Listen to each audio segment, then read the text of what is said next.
नमस्कार साथियों, महेंद्रा क्लासेस के अंदर आपका स्वागत है। राजस्थान भूगोल हम पढ़ने जा रहे हैं। राजस्थान का परिचय हमने लगभग पूरा कर लिया। आज चौथा पार्ट जो उसका फाइनल होगा उसे हम समझेंगे, सीखेंगे कि कैसे राजस्थान का नाम राजस्थान पड़ा, किसने कहा, कब इसको संवैधानिक मान्यता मिली और कौन कौन से काल में इसे कौन कौन सा नाम दिया गया। जैसे कि राजपूताना भी इसे कहा जाता है क्योंकि राजाओं का प्रदेश था। और अगर बात करूं मैं इसके साथ साथ राजपूताना, मरुकांतर, इन नामों के साथ साथ 33 जिले वर्तमान के अंदर हैं।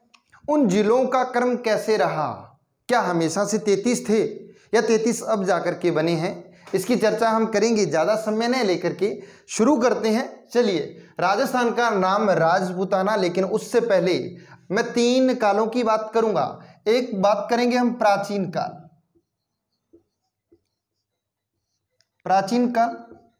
दूसरा मध्यकाल और तीसरा आधुनिक काल। किस किस काल में इस प्रदेश को क्या कहा गया। प्राचीन काल के अंदर इतिहास में इसे कहा जाता है, अगर मैं बात करूं,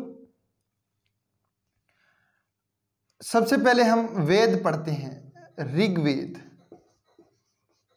अगर मैं ऋग्वेद की बात करूं तो ऋग्वेद में राजस्थान, इस प्रदेश को कहा गया ब्रह्मव्रत। ब्रह्मव्रत, किसे? राजस्थान को ब्रह्मव्रत कहा गया। इसके साथ साथ अगर मैं बात कर लूं, रामायण, महाभारत, ये सब क्या है? प्राचीन काल के ग्रंथ हैं। अगर बात करूं मैं रामायण की, रामायण में इस प्रदेश को मरुकांतर कहा। मरुकांतर, किसे? राजस्थान को। राम, इस शब्द के अंदर ही क्या है? राम, यानी रामायण में मैं से मरुकांतर कहा, ऋग्वेद में ब्रह्मव्रत कहा, या फिर हम इसे BR लिख दिया। ब्रह्मव्रत BR कब? ऋग्वेद के अंदर कहा गया। इसके साथ साथ एक बसंतगढ़ अभिलेख पढ़ा जाता है। बसंतगढ़ अभिलेख, ये अभिलेख खीमल माता एक मंदिर है। किसका? खीमल माता का मंदिर। खीमल माता का मंदिर जो कि सिरोही के अंदर है। सिरोही, यानी बसंतगढ़ अभिलेख सिरोही, इसके अंदर इस प्रदेश को क्या नाम दिया गया? राजस्थानियादित्य।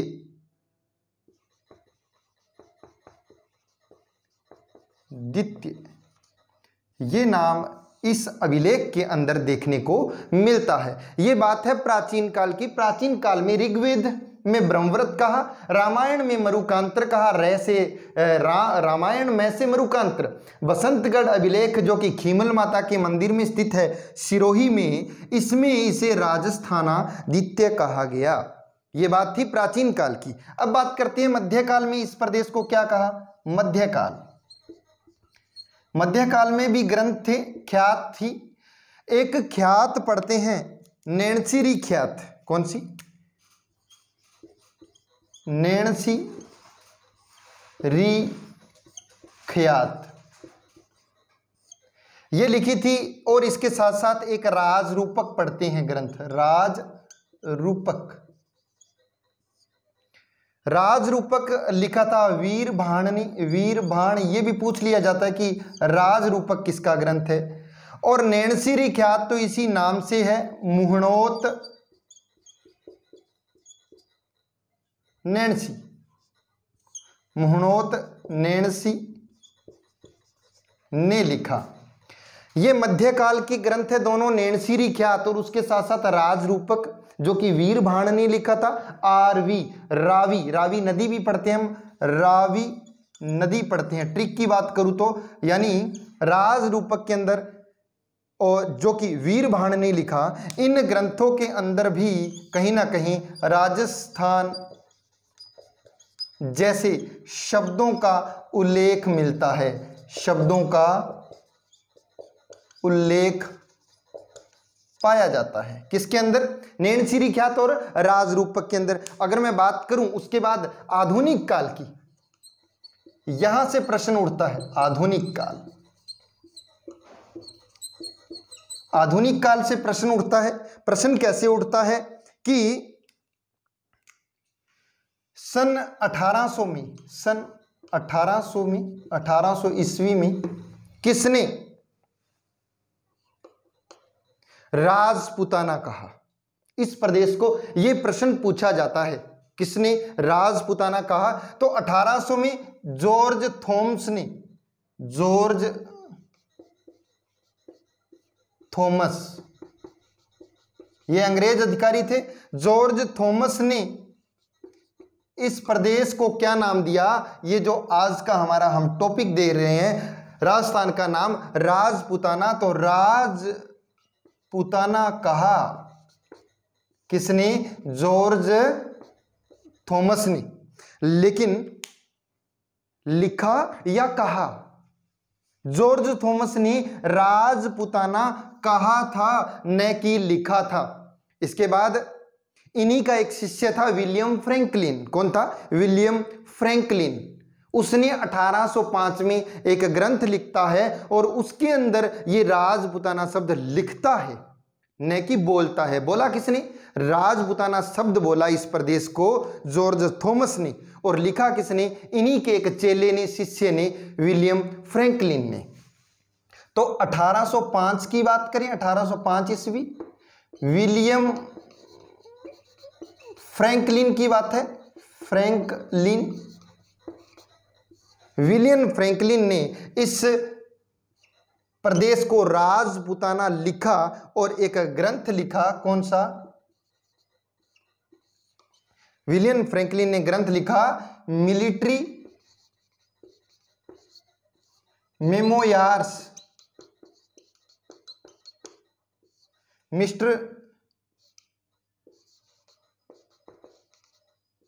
Military memoirs of the mister George Thomas, of the mister George Thomas. इन्हीं का शिष्य था थॉमस। ये ग्रंथ लिखता है और इसके अंदर राजपूताना शब्द लिखित में देता है। राजपूताना शब्द लिखता है, शब्द लिखता है। कौन? William Franklin. यह भी बहुत शानदार प्रश्न है। अगर कहा किसने तो जॉर्ज थॉमस, लिखा किसने पहली बार? 1805 में विलियम फ्रैंकलिन ने लिखा था। अब इसके बाद आधुनिक काल की ही बात है। एंटीक्विटीज ऑफ राजस्थान एक ग्रंथ लिखते हैं कर्नल जेम्स टोड। घोड़े वाला बाबा इसे कहा जाता है। इन्हें राजस्थान का इतिहासकार भी कहा जाता है, जनक कहा जाता है। यानी अगर बात करूं मैं किसकी, इनके बाद 1829 की, इसमें antiquities of Rajasthan, antiquities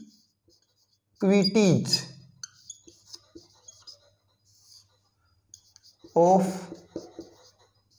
Rajasthan, ये ग्रंथ है। ये ग्रंथ किसका है? Colonel James Tod, colonel James Tod, घोड़े वाले बाबा। इन्होंने इस ग्रंथ के अंदर इसे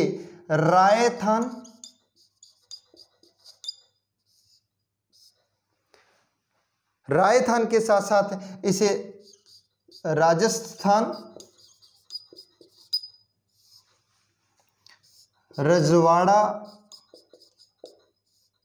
प्रदेश, इन नामों से इसके अंदर पुकारा था। कौन से के अंदर? Antiquities of Rajasthan, colonel James Tod का ग्रंथ था। इसके बाद 26 जनवरी 1950, इसको मैं यहां स्पेशल रिमार्क करके लिख देता हूं, स्पेशल रिमार्क, 26 जनवरी 1950 एक समिति बनी जिसका नाम था पी सत्य नारायण राव समिति। इस समिति की अनुशंसा के आधार पर इस समिति की अनुशंसा के आधार पर इसे संवैधानिक तौर पर किसे राजस्थान को संवैधानिक दर्जा मिला। इस प्रदेश को किस नाम से? राजस्थान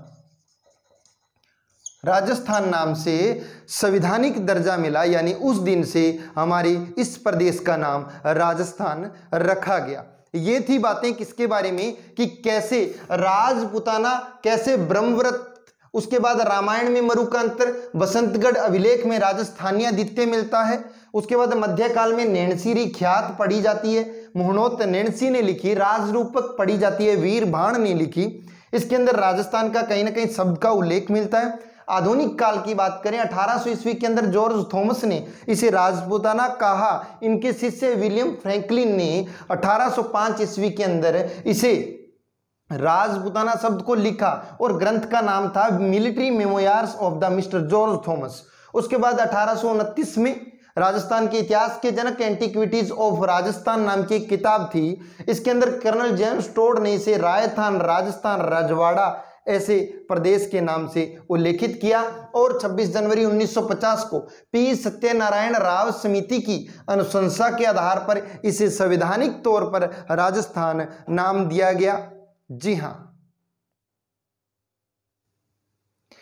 हाँ, ये बात थी राजपूताना बनने की और राजपूताना से इसकी राजस्थान नाम पढ़ने तक की बातें थी। एक बार मैं साइड हो जाता हूं और आप स्क्रीन को रोक करके आराम से इस पूरी कहानी को लिखिए, फिर आगे बढ़ते हैं। कितने जिले थे? क्या 33 हमेशा से थे या बाद में हुई? हाँ जी, वर्तमान में राजस्थान में कुल 33 जिले हैं। उन 33 जिलों का निर्माण कब कब कैसे हुआ इसके बारे में हम चर्चा करते हैं। बहुत आसानी से एक तरतीब के माध्यम से हम सीखेंगे। और सबसे पहले हम बात करते हैं इंटीग्रेशन की। जब रियासतों का निर्माण हुआ था, रियासतों को एकत्र किया गया था। द स्टोरी ऑफ एक किताब थी वीपी मेनन की, वीपी मेनन इनकी किताब थी द स्टोरी ऑफ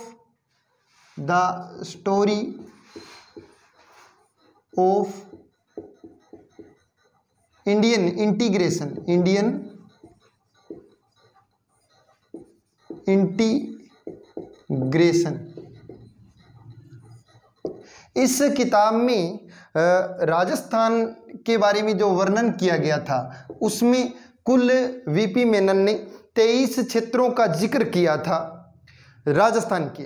उस 23 क्षेत्र में से क्या क्या थी? 19 थी रियासतें। इसके साथ साथ 3 थे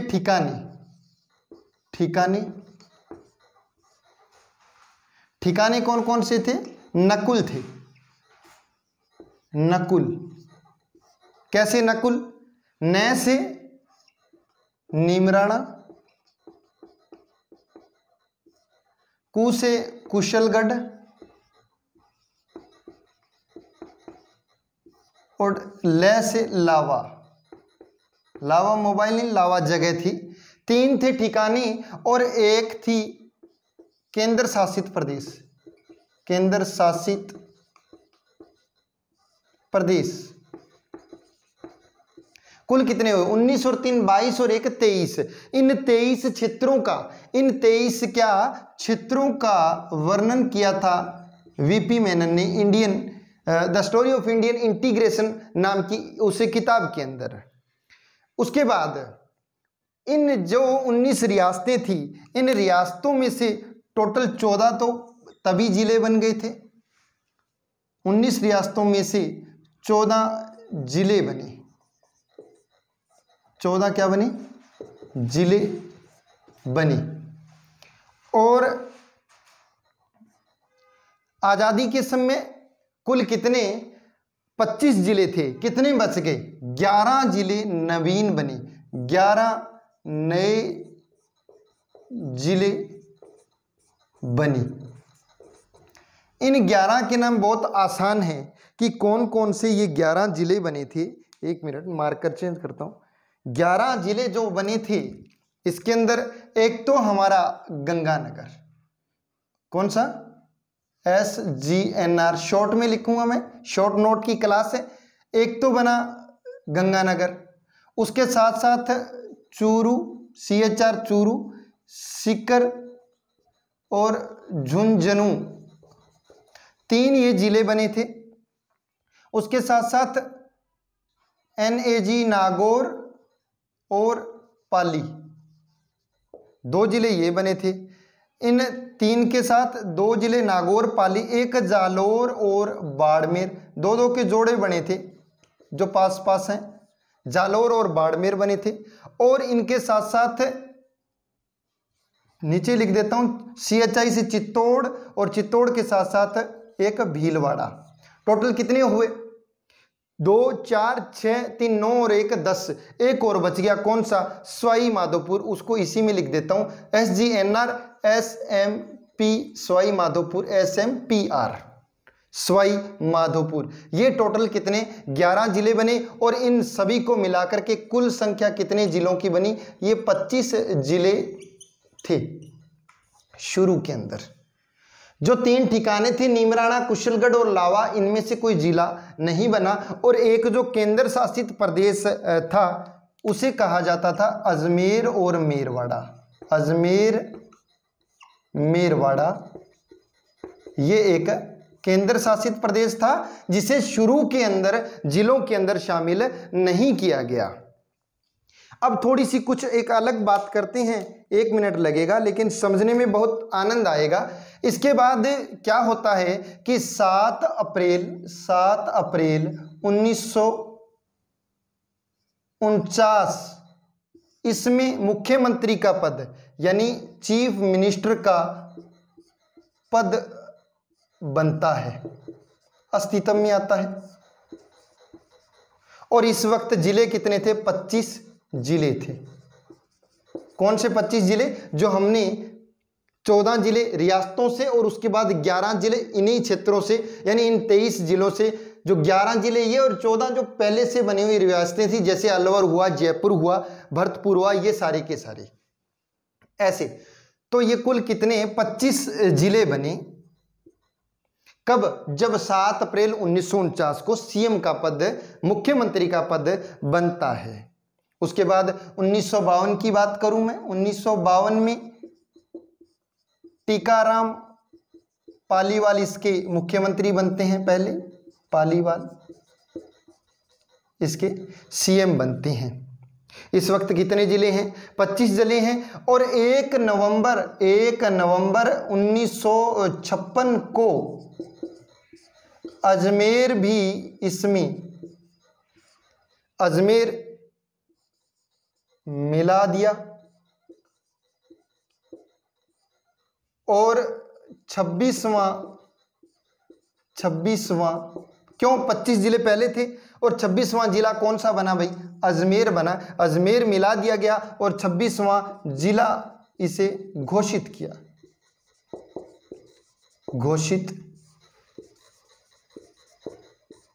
गया। इसे साथ के साथ आप लिख लीजिएगा क्योंकि हमें थोड़ा सा मिटाना पड़ेगा अलग चीजें लिखने के लिए, समझाने के दृष्टिकोण से मैं आगे बढ़ रहा हूं।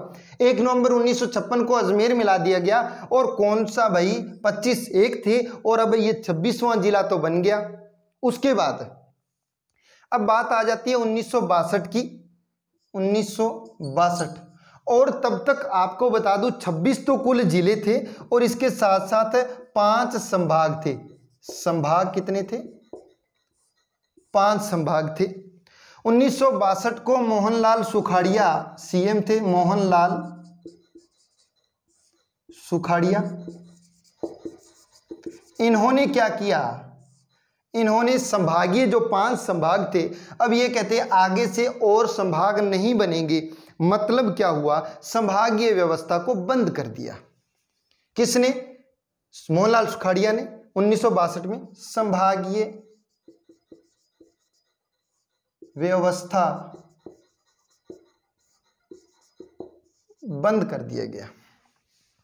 अब इसके बाद में संभागीय व्यवस्था तो बंद कर दिया। अब 15 नवंबर 1 नवंबर 1956 नवंबर में ही फिर चलेंगे, लेकिन चलेंगे कब? 1982 में। 15 नवंबर 1982 को 27वां जिला बनता है धौलपुर। धौलपुर 27वां जिला बना। कौन सा? 27वां जिला बनता है। कौन? धौलपुर। और इस वक्त संभाग कितने हैं भी बताइए? संभाग 5 ही हैं। क्यों? क्योंकि सुखाड़िया जी ने बंद कर दिया था, लेकिन 1987 में हरिदेव जोशी जो मुख्यमंत्री थे उन्होंने वापस संभागीय व्यवस्था को लागू कर दिया। बात करते हैं 1987। कौन से व्यक्ति थे? हरिदेव जोशी। संभागीय व्यवस्था शुरू। संभागीय व्यवस्था पुनः शुरू। व्यवस्था पुनः शुरू। और संभाग बना छठा। 6वां संभाग कौन बना? अजमेर। संभाग अजमेर बना। अजमेर बना। यह बात थी कब? 6वें संभाग अजमेर के दौरान। और जब 6वां संभाग अजमेर बना तो इस वक्त कुल जिले कितने थे? 27 जिले ही थे। क्यों? क्योंकि धौलपुर तक ही बने हुए थे। अब आगे 28, 29 और 30, कौन से? 28वां, 29वां और 30वां 3 जिले बनते हैं 10,491। ये क्या अपनी मते से 10,491 नहीं, ये तारीख है जो आपको एक ही बारी में याद रखनी है। लेकिन एक बार के लिए मैं वीडियो रोकता हूं, देखता हूं कहां लिखा जाए या मिटोया जाए। स्टॉप। जी हाँ, यहां जगह बनाइए थोड़ी। 10,491 हम पहुंच चुके थे 27 जिलों तक। कहां तक पहुंच गए? 27। अब 10,491, इसका मतलब है 10/4 का मतलब अप्रैल महीना और 1991। और बनता क्या है जी? बनता है BDR। BDR क्या बनता है? BDR बनता है। मतलब क्या? यानी कोटा से तो निकलता है एक जिला 12, जो कि कौन सा जिला है? 28वां। उसके बाद डी से दौसा, जो कि जयपुर से निकलता है दौसा, कौन सा? 29वां जिला। और आर से निकलता है राजसमंद, कौन सा जी? ये था 30वां जिला। 30वां जिला। 27 पहले थे, 28वां B12, 29वां D दौसा और 30वां आर राजसमंद। BDR 10,491, 10 अप्रैल 491, 10 अप्रैल 1991 को ये 3 जिले बनते हैं, 28वां, 29वां, 30वां। अब बात आती है 12 जुलाई, पेन चेंज कर देता हूं, 12 जुलाई 1900 और ये 94 की बात है, जब हनुमानगढ़ किससे? श्री गंगानगर से, श्री गंगानगर का ही हिस्सा था। और 12 जुलाई 1994 को हनुमानगढ़ को 31वां जिला बना दिया गया। 31वां जिला। और याद करवा दूं मैं, इस वक्त तक संभाग कितने थे? संभाग तो हरिदेव जोशी जी के बाद बने अजमेर के सहित 6 ही थे। अब बात करते हैं 19 जुलाई, 7 दिन बाद, 1 हफ्ता पूरा, लेकिन 1 हफ्ते के आधे में चले जाएंगे लगभग 1997 के अंदर। 19 जुलाई 1997 करौली, जो कि सवाई माधोपुर से, SMP लिख रहा हूं, सवाई माधोपुर से अलग होता है, और करौली बनता है जी 32वां जिला। और संभाग कितने थे इस वक्त? संभाग तो वही 6 के 6 संभाग थे। अब बन गए 32 जिले। अब 26 जनवरी 2008 तक ये 32 ही जिले थे। कैसे? 26 जनवरी 2008 के अंदर प्रतापगढ़ जाकर के वर्तमान स्वरूप का 33वां जिला बनता है, 3 जिलों से मिलकर के। लेकिन उससे पहले एक बात बताऊंगा, 465 एक तारीख याद करोगे?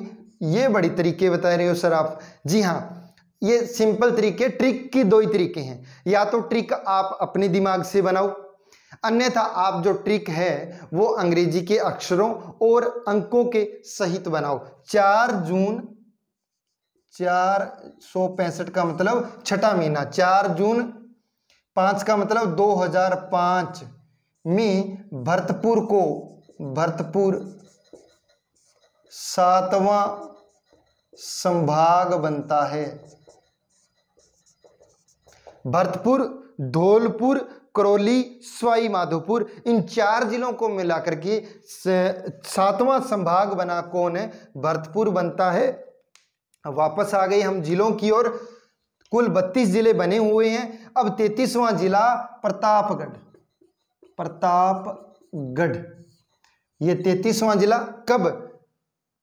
26 जनवरी, ये तो तारीख याद करने की बात ही नहीं, बस 2008 को पीटीजी प्रतापगढ़ 33वां जिला बना, 33वां जिला। और किन किन को मिलाकर के बनता है ये? इसमें एक तो उदयपुर और इसके साथ साथ बांसवाड़ा और एक चित्तौड़, इन 3 जिलों को मिलाया गया। उदयपुर, बांसवाड़ा, ये जरूरी प्रश्न है, अक्सर पेपरों के अंदर पूछा जाता है, मोस्ट इंपॉर्टेंट क्वेश्चन बनता है प्रतापगढ़ का। और चित्तौड़गढ़, इसलिए पूरा लिख रहा हूं, चित्तौड़गढ़। इन 3 जिलों को मिलाकर के 33वां जिला प्रतापगढ़ को बनाया गया था। और बता दूं कि इसके अंदर डूंगरपुर शामिल नहीं है। अक्सर डूंगरपुर को मिलाया जाता है कि डूंगरपुर भी शायद होगा, लेकिन ऑप्शन जैसे ही दिए होंगे कि प्रतापगढ़ निम्न में से कौन से जिलों से मिलकर के बना है, वहां पे बांसवाड़ा होगा, वहां पे चित्तौड़गढ़, उदयपुर होगा और डूंगरपुर होगा। तो इन 3 जिलों से बना है। अगर नहीं का उत्तर है तो नहीं कौन सा होगा? डूंगरपुर से नहीं बना। थोड़ी सी ट्रिक है, यूडी कौन कौन सी जगह ली गई थी? यूडी यानी उदयपुर की दरियाबाद, बीपी बांसवाड़ा की पीपल खूंट, बीपी, और चित्तौड़ की सीपीए, पी से तो खुद प्रतापगढ़ जिसके नाम पर जिला है, और ए से अरनोद तहसील, अरनोद। ये क्षेत्र थे किसके? प्रतापगढ़ के बनने के। यहां पर हम पढ़ रहे हैं 33 जिलों के बारे में। 23 रियासतें थी, 23 क्षेत्र थे, 19 रियासतें, 3 ठिकाने, नीमराणा, कुशलगढ़, लावा, नकुल नाम की ट्रिक है। और उसके साथ केंद्र शासित प्रदेश अजमेर और मेरवाड़ा। उसके बाद सीएम का पद बनता है 1949 में, तब 25 जिले थे। उसके साथ साथ 1952 में टीकाराम पालीवाल आते हैं। 1 नवंबर 1956 को अजमेर मिला और 26वां जिला बनता है। 1962 में मोहनलाल सुखाड़िया जी संभागीय व्यवस्था को बंद करते हैं और तब तक 5 ही संभाग थे। 15 नवंबर 1982 को धौलपुर 27वां जिला बना। 1987 को हरिदेव जोशी जी क्या करते हैं? संभागीय व्यवस्था को शुरू करते हैं और अजमेर को 6ठा संभाग बनाते हैं। इसके बाद 6 संभाग थे और 27 जिले थे। 10 अप्रैल 1991 को 12 दौसा और राजसमंद। 12 किससे? कोटा से अलग होता है, कोटा। उसके साथ साथ दौसा किससे? जयपुर से। और राजसमंद किससे, उदयपुर से निकल करके बनता है। और ये 28वां, 29वां और 30वां जिला। 12 जुलाई 1994 को हनुमानगढ़ बनता है। 31वां जिला गंगानगर से टूट करके। 19 जुलाई 1997 करौली बनता है सवाई माधोपुर से निकल करके 32वां जिला।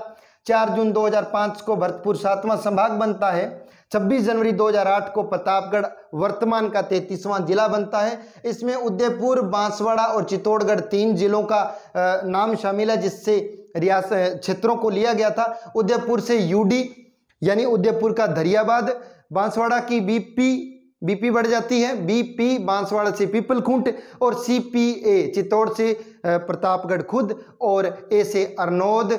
ये थे 33 जिले। आप अपनी पढ़ाई को निरंतर जारी रखें। वीडियो अच्छी लगी तो इसको शेयर कीजिए, सब्सक्राइब कीजिए। बढ़ते हैं अगले चैप्टर की ओर। शानदार कोई लेसन लेकर के आएंगे जो आपके नॉलेज को बढ़ाएगा, रीट मेंस जैसी एग्जाम को भी चुटकियों में पार लगाएगा। Good luck, thank you.